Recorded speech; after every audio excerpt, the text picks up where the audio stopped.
So it's been a while now. We know we've been gone for a while, and we're hoping to bring you a good show. Now, what you might tell by the sound is that we're not in our studio. We're live in New Orleans at the NCSPP. And we're in New Orleans, like I said, and we have a panel of distinguished psychologists who are going to join us, and we have a live audience. Can I hear y'all out there? Yeah, it's a whole room of psychologists, just loud and wonderful. Love y'all. Okay, so without further ado, me and Lamisha are here. Are you there, Lamisha? I'm right here. Okay. Ready to go. So what do we say? So we start out every show with these few words, and we want you all to engage to your best ability with us. On the ready? All right, y'all. Welcome to Naming It. All right, let's get going. Welcome to Naming It, where we discuss pop culture, current events, and how they relate to the way that we live our lives, all through the lens of two Black psychologists. Naming It is dedicated to acknowledging the elephant in the room, validating the lived experience of people of color. Coming to you from the Bay Area, California, we thank you for joining us. I'm Dr. Bedford Palmer. And I'm Dr. Lamisha Hill. Music on Naming It is provided by Lee England Jr., the soul violinist.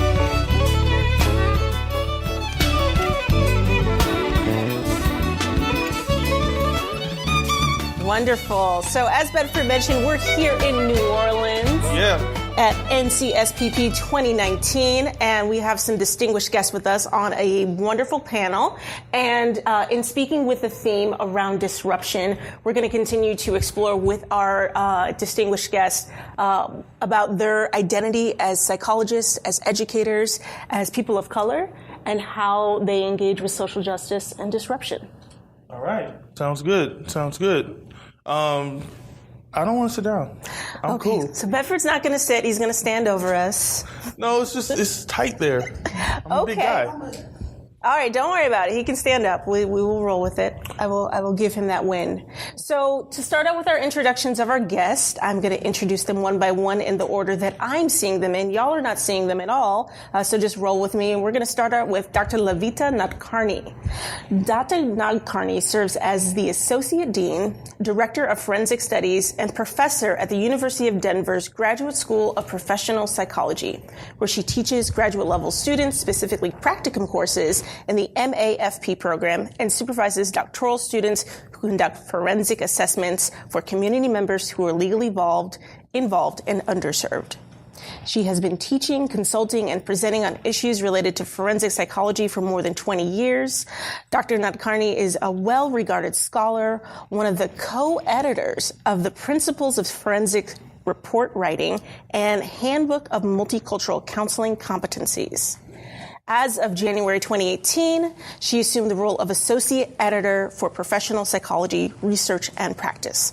Dr. Nadkarni has been involved with the National Council of Schools and Programs of Professional Psychology since 2001 and recently served as President of the Council. Welcome. Y'all can give a round of applause.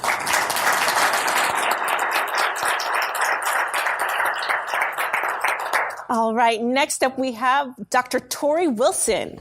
Dr. Torrey Wilson completed his doctoral studies in counseling psychology from Loyola University Chicago, go Ramblers, and is a proud graduate of Xavier University of New Orleans. Very specific.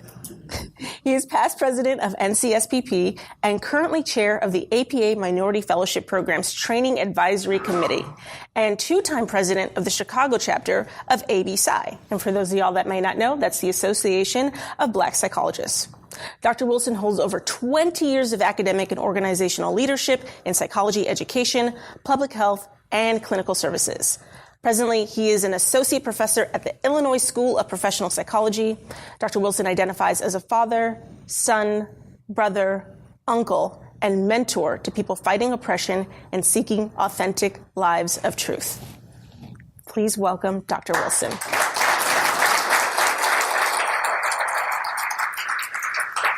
And we're so excited to have back with us at Naming It, who has been on the show before, the wonderful Dr. Konjit Page. Dr. Page is an assistant professor and director of clinical training for the PsyD program in the School of Nursing and Health Professions at the University of San Francisco.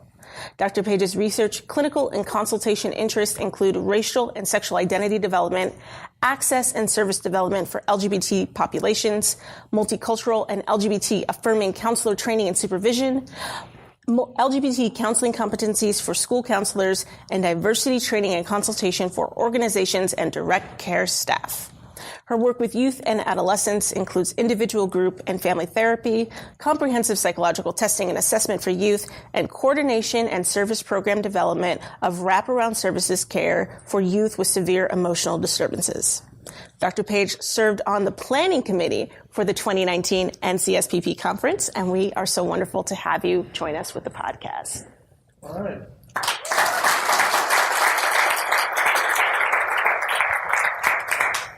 So let's jump right into it. So y'all know that in naming it, we like to kind of just get into questions, and we like to, let people speak their own voices. So before we kind of move forward, we just gave these nice introductions. Lamisha just gave this nice introductions, but we'd like to hear about if you can just tell us a little bit about who you are and how your work intersects with social justice.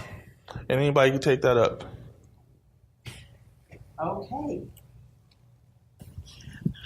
Good morning. This is really nice to be here.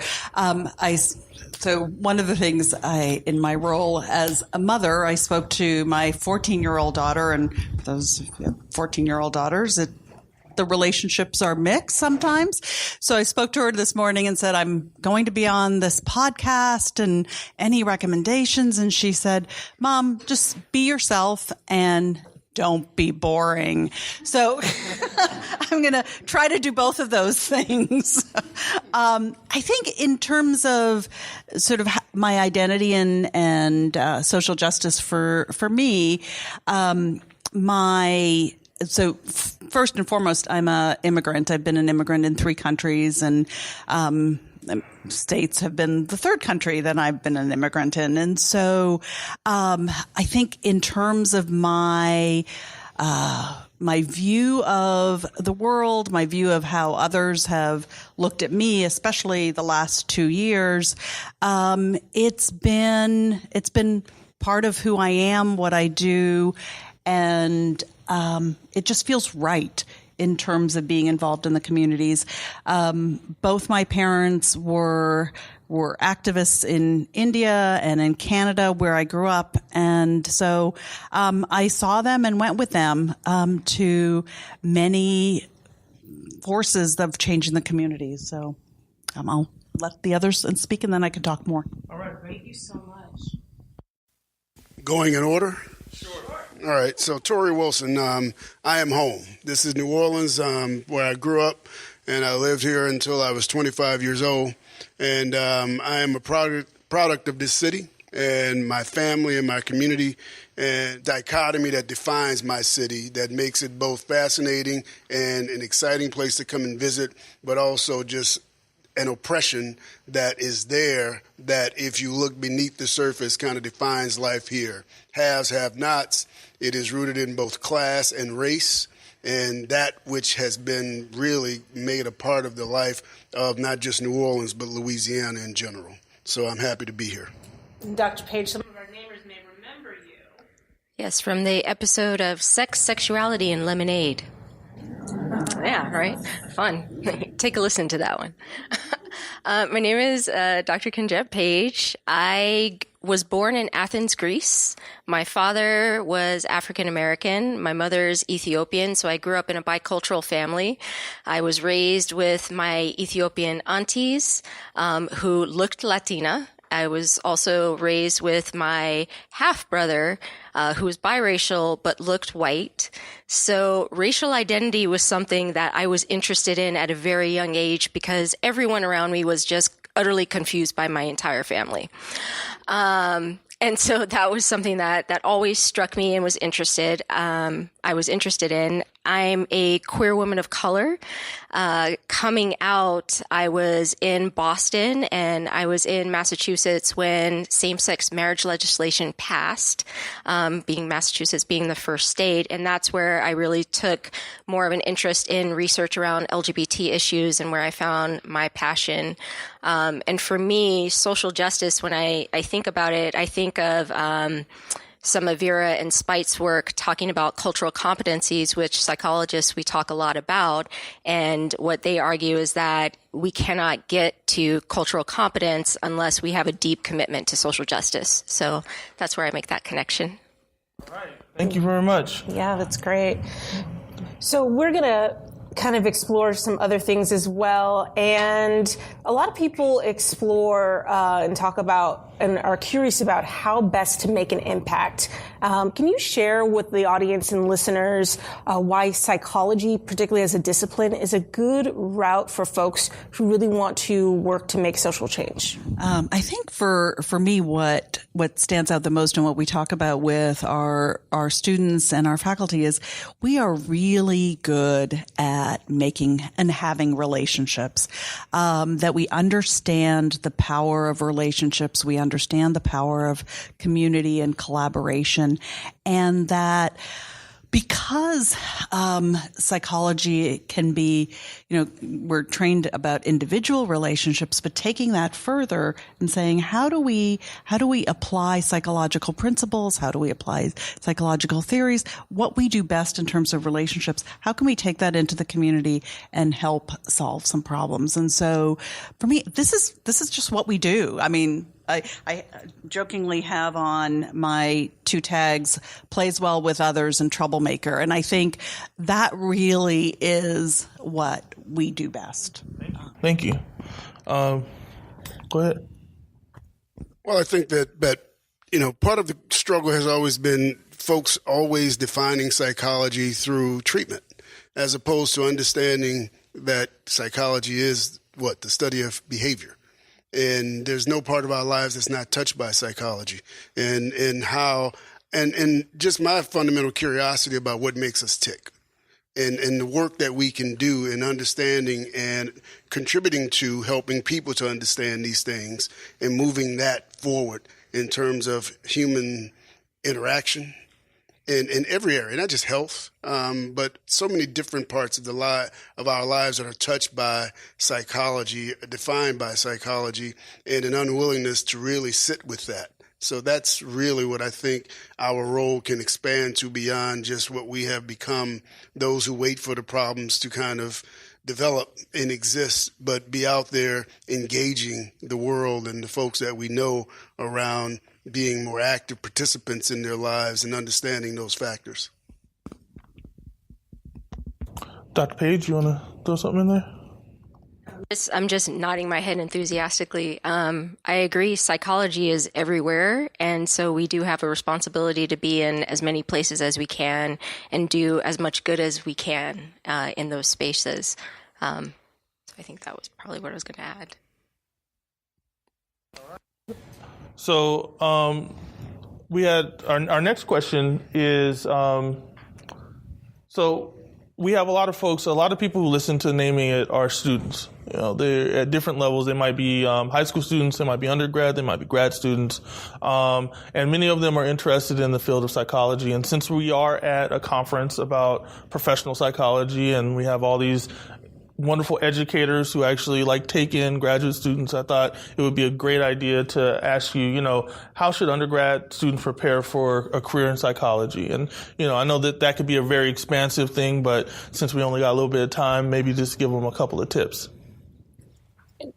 Could I add one little thing? Because I think that I got to sit in on Dr. Nadkarni's presentation yesterday, and there was a strong emphasis on historically underrepresented students and getting them in the pipeline. So maybe you could anchor the question with that regards of how are we going to really create opportunities in our discipline for the next generation of change agents, thinking about historically how oftentimes our disciplines in academia broadly engage in a lot of gatekeeping, right? I would say, so I was that student that was tracked very early on. I was the student who, when I asked my guidance counselor about college, he actually refused to talk to me about it, saying that he assumed I would go to the community college or pick more vocational school. And I will always remember Mrs. Lewis at Moreno Valley High School came in. She was the first Black female counselor that I had seen on that campus. And she said, I know you can do better than this. And so she got me into my first program that was geared towards minority students going to college. And then from there, when I was in college, I was a McNair Scholar. And that also was a program that helps support me and support my identity that I can be and go to graduate school. So one of the things that I would say is find your mentors early on and hold on to them. Because I know for me, had I not had specific people show up at certain time periods, I would never have gone on this path. My first psychology class occurred my junior year at Xavier University. I was a chemistry major, and I was miserable. I thought I wanted to go into medicine, and the chair of the psych department, James Anderson, who we played ball together, basically convinced me to take a Psych of Women class. And it changed the trajectory of my life. And the mentorship piece is important because Jimmy, as we referred to him, became one who in many ways defined my journey, or the start of my journey with becoming a psychologist and appreciating and really loving what psychology is about. It's amazing how many stories I think are similar to Konjit's, and mine is similar. My great-grandfather was the Chief Justice in Bombay, and my mom is a judge, citizenship judge, and now retired, but and a magistrate. And so I grew up with the expectation that I would go to graduate school in my family. But I went to college in a white private white private high school. And my guidance counselor, said exactly the same thing. Why are you thinking about college? You should be thinking about trade school. You should be thinking about vocational school. College is not for you. And I went home to my mom and said, I'm doing well in school. I'm getting A's. I'm doing well. This is what I'm being told. And she was livid. And so, but I think that piece in believing in yourself that you can do this, is important. Having the mentors, having the support that you can do this. But I think one of the things that I think we struggle with is it's not only the recruitment piece of it. You have to find ways, and this is speaking to the educators, not necessarily the students, but you have to find ways to retain our students of color, our first generation students. They don't have a pathway for how to do this at any level. And graduate school is very different from anything else. And so, if you don't have a pathway, you're not going to succeed. And so we have to help them find the pathway and provide that.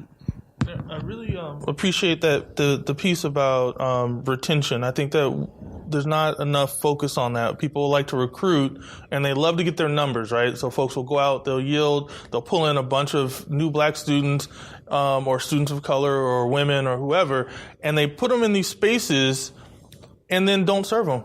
And they pull the rug out. I mean, I remember in many situations where you just feel disappointed. You got this thing that was shown to you, this shiny new whatever, and they said it was going to be social justice oriented and that you would fit in, and then suddenly you're too radical when you're saying the same stuff you wrote in your letter that said you wanted to go there, So, I mean, I think that that's something that I hope a lot of educators and a lot of administrators are hearing in trying to be who they say they are on paper, and and really walk the walk. And there's real reward for that. And the first reward is that you retain those students and you don't have to go to the expense of recruiting other people, right? So thank you.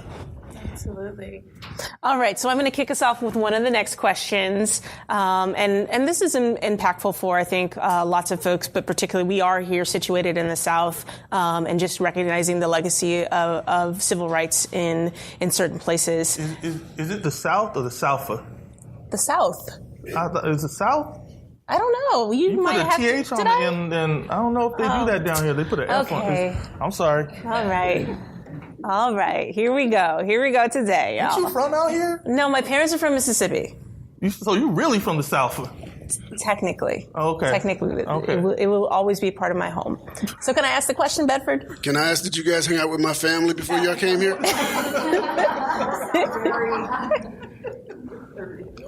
Hey, I'm you know. All right, so we're moving forward here with the question of the afternoon.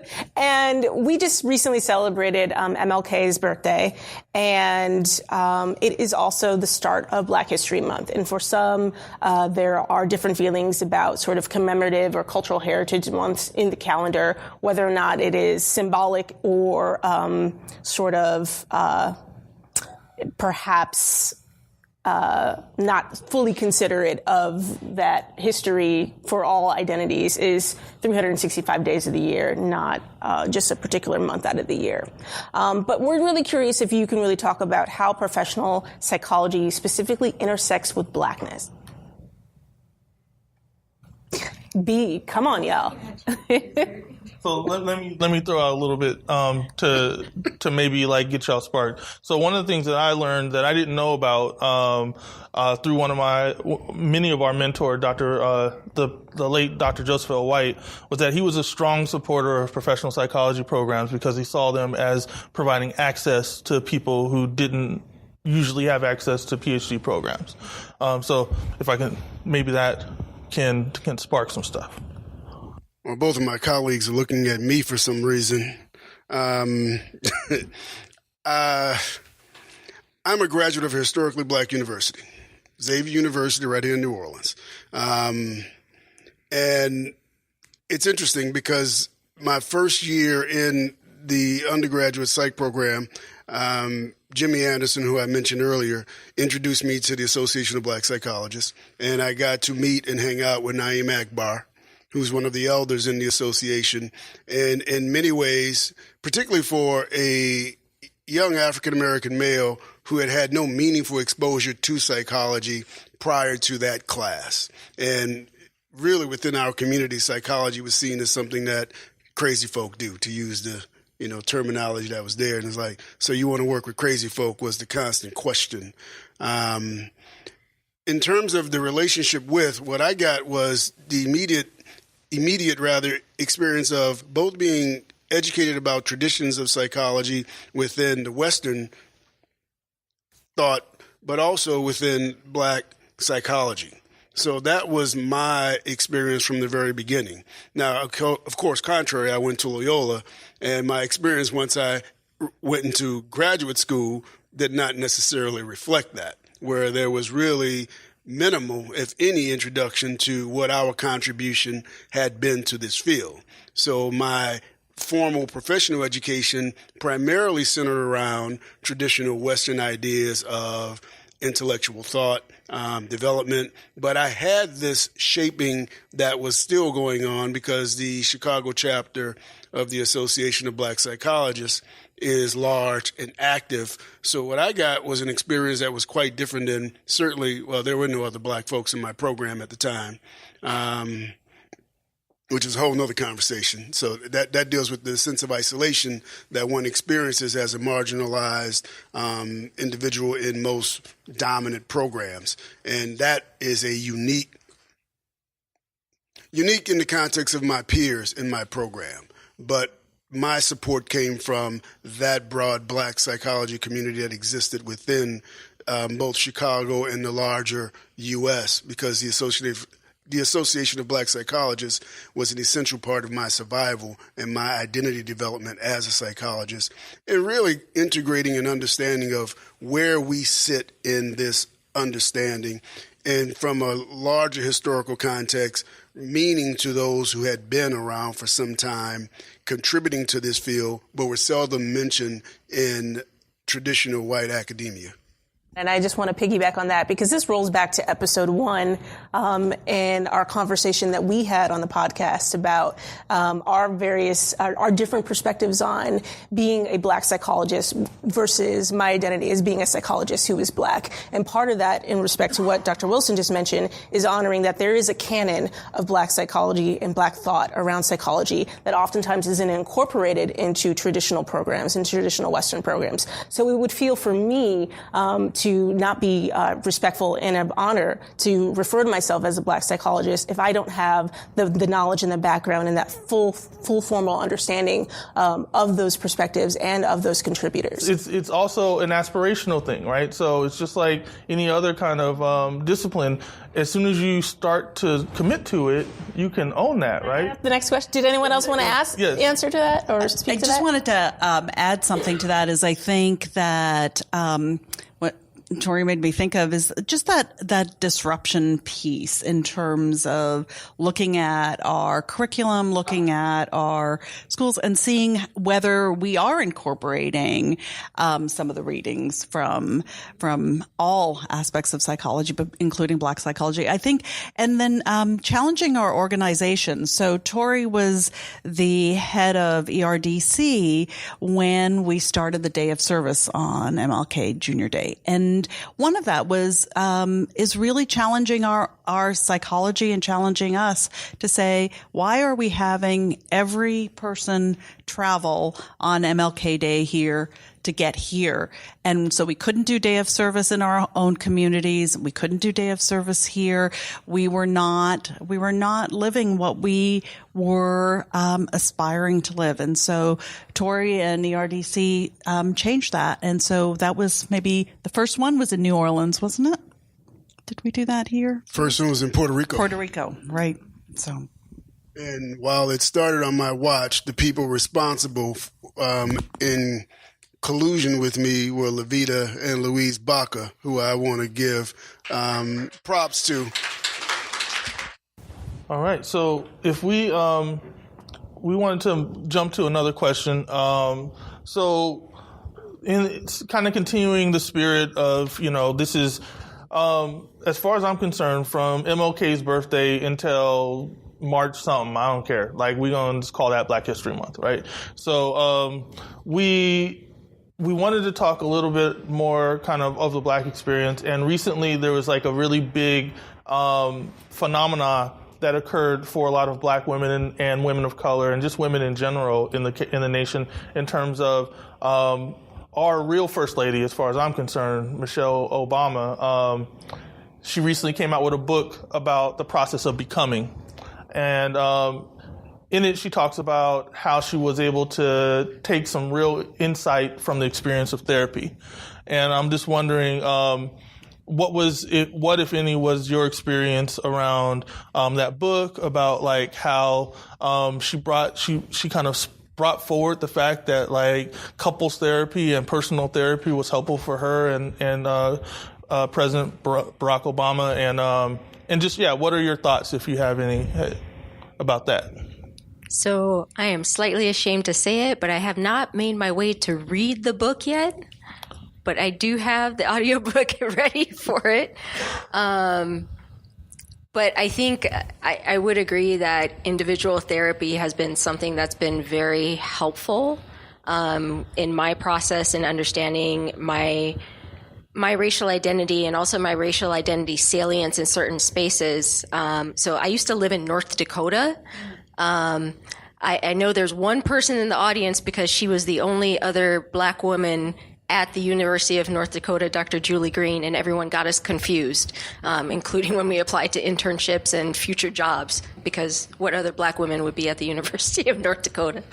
But I remember that time being a period where I had not experienced that much isolation and that much saliency around my racial identity, not so much around my sexual identity at the time because I had a lot of support.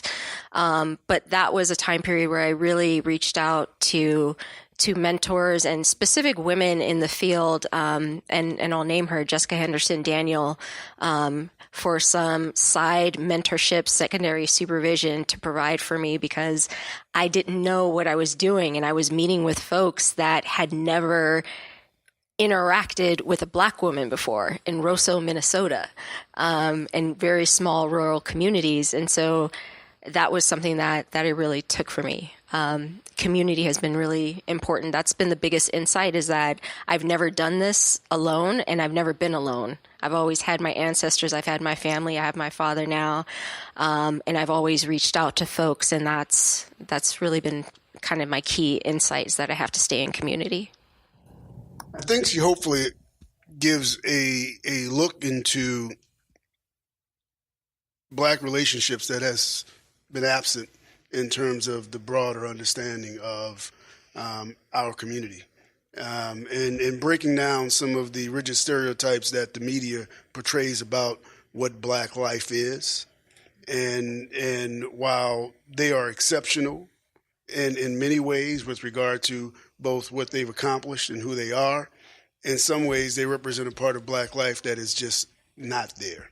And I would encourage, if folks have not seen If Beale Street Could Talk, which also gives, I think, a beautiful portrayal of Black love that is absent from our understanding and our experience in terms of, again, if you don't live that and have the opportunity to know that in terms of the lives you live, it is a wonderfully poignant picture of the struggle and the triumph of Black love. And that, to me, is what she speaks to in her work, in her presence. I'm curious of what role do psychologists play in reshaping narratives that are often misinformed and very stereotypical? I think to be in the communities that we work and live in. For me, one of the things that I've done both is volunteer in my communities, talk about the importance of therapy, but also I'm a forensic psychologist, so I do a lot of testimony, and so making sure that I'm educating the courts, educating the attorneys, educating probation, educating all of the systems that where marginalized and legally involved people are, about the psychological impact of trauma, of poverty, of affiliation that is affecting them. And so I think there is a lot that psychology can do. I think this is a really cool question in terms of just kind of what, because I personally feel psychology kind of can save the world, right? Like our field is talking about what humanity is, right? And not so much in a global sense, but like in a one-to-one, how does each individual like fix stuff for themselves, for their community, for their family? I don't know. I think that there's so much to be said, and like we're so underutilized out in the world. I think like you were talking about Dr. Jessica Henderson Daniels. She came up with this idea, or she like pushed forward the idea of the citizen psychologist. I love the idea that we should be on every board, that we should be on every city council, that we should be in all these different spaces, because in the end, when things kind of get messed up, they end up calling us. So why not just have us there in the front end and not mess it up, right? So good question. Yeah, we got an audience. They involve themselves. I love that. Yeah. Yes. Okay. So we have about 10 more minutes in the podcast for those who are listening and aren't looking at the tracker. So we like to end every podcast by asking, or every episode of Naming It, by asking the same question, which goes with our mission. Our mission is to call out the elephant in the room, right? For each of our panelists, we'd like to ask you, for you, in your discipline, in the field, in the spaces that you think are important, like what is that elephant in the room that people just don't really address and talk about that we need to spend more time on? Like it could be about kind of where you're working or who you're working with or the population, whatever. Just like where's that space that we really need to attend to that our listeners should be looking at? So just kind of what's sitting on my heart right now is that we really need to address transphobia in this country. I am appalled by recent actions spanning trans folks in the military, and this is really a place where I think as psychologists we can do a lot of education. So I think that definitely that was that hit hard this week. And I think that piece of being able to stay present about what is important and have, I think one of the things we were talking about before the podcast is that this is exhausting work.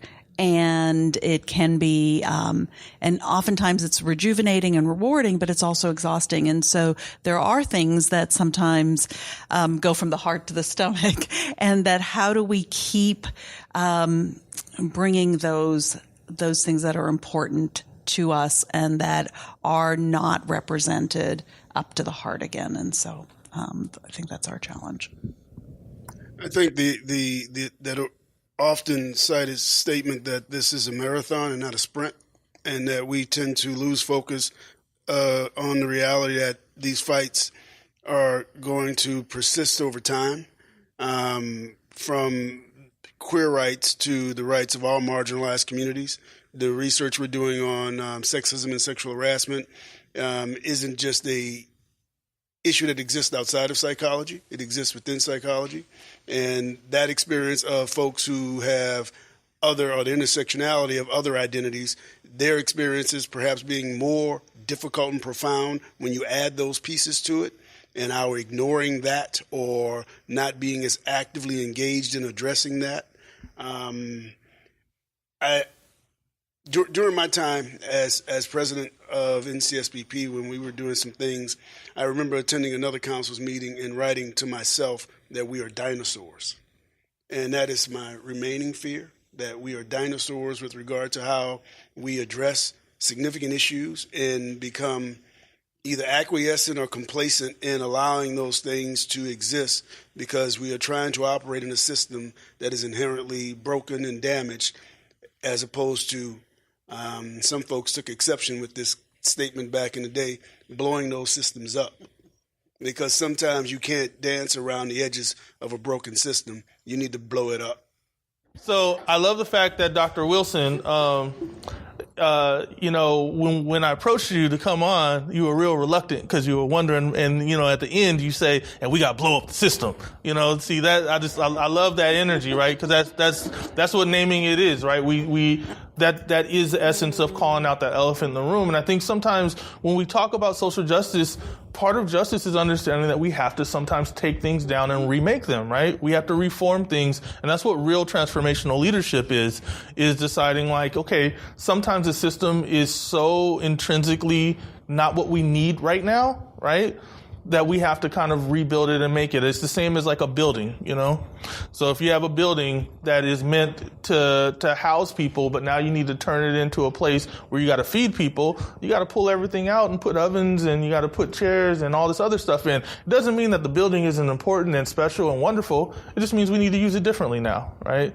So, really appreciate all the sentiments we've gotten from our guests and our colleagues.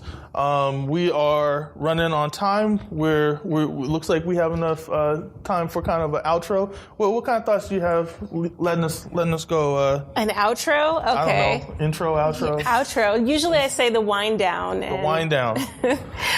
So just to kind of wrap it up and to summarize, Bedford and I, we always try to put together a newsletter, and we call it the reference list. And so there are a lot of different topics and terms and references that came up in this conversation today. So if you follow us at Naming a Podcast, if you go to our website and join our listserv, all you will receive is our newsletters, which will have this reference list in it. And we will go ahead and put up and link back to some of the different things that our guests today talked about so that we can have more in-depth understanding of some of those terms and some of those perspectives. So if you have any resources or references that you want to ship my way, I'm happy to put those things together as well.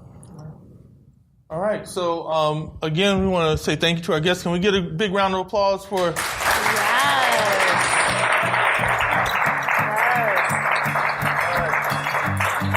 And big thank you to NCSPP and for having us here. And we love it in New Orleans. So big shout out to all the folks in New Orleans, all our listeners out there. We were out here. If you want us to come back, please let us know. And then set up a venue and get us some guests, and we'll come back. You know what I'm saying? Just bring us back. We'll come back. So that's it for this episode. So we're going to ask you all just to keep on naming it. All right. Keep naming it, y'all. Peace. You said it.